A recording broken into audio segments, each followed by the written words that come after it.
scowled. You and I have been chasing all over town for the past 2 weeks, going up against every ghost and spirit that has all of a sudden reared its ugly head. We still don't know what's causing the spirit world to go postal. I know that, Harry, but at the moment, I interrupted, we're going after a nasty old biddy at Cook County who could kill us if we aren't focused. And you're asking me about my love life. Michael frowned at me. You're sleeping with her, aren't you? He said. Not often enough, I growled and shifted lanes, swerving around a passenger bus. The knight sighed. Do you love her? He asked. Michael, I said, give me a break. When do you get off asking questions like that? Do you love her? He pressed.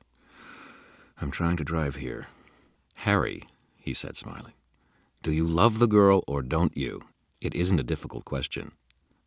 Speaks the expert, I grumbled.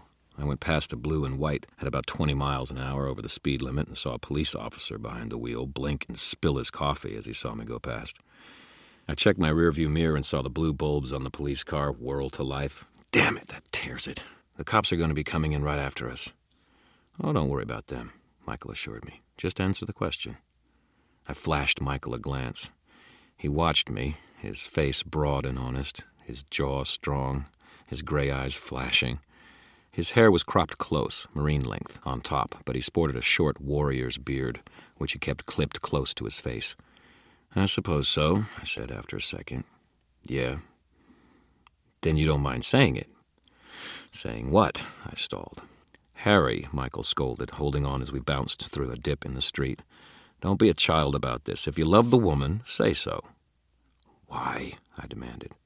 You haven't told her, have you? You've never said it. I glared at him. So what if I haven't? She knows. What's the big deal? Harry Dresden, he said. You of all people should know the power of words. Look, she knows, I said, tapping the brakes and then flattening the accelerator again. I got her a card. A card? Michael asked. A hallmark. A hallmark, he sighed. Let me hear you say the words. What?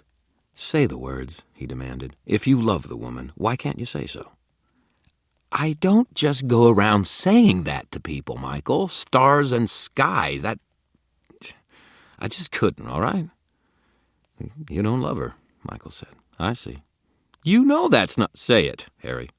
If it will get you off my back, I said, and gave the Beetle every ounce of gas that I could. I could see the police and traffic somewhere behind me. All right, I flashed Michael a ferocious, wizardly scowl and snarled. I love her. There, how's that? Michael beamed. You see? That's the only thing that stands between you two. You're not the kind of person who says what they feel. Or who is very introspective, Harry. Sometimes you just need to look into the mirror and see what's there. I don't like mirrors, I grumbled. Regardless, you needed to realize that you do love the woman. After Elaine, I thought you might isolate yourself too much and never... I felt a sudden flash of anger and vehemence. I don't talk about Elaine, Michael. Ever. If you can't live with that, get the hell out of my car and let me work on my own.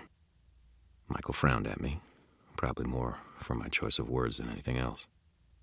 I'm talking about Susan, Harry. If you love her, you should marry her. I'm a wizard. I don't have time to be married. I'm a knight, Michael responded, and I have time. It's worth it. You're alone too much. It's starting to show. I scowled at him again. What does that mean? You're tense, grumpy, and you're isolating yourself more all the time. You need to keep up human contact, Harry. It'd be so easy for you to start down a darker path. Michael, I snapped, I don't need a lecture. I don't need the conversion speech again. I don't need the cast aside your evil powers before they consume you speech again.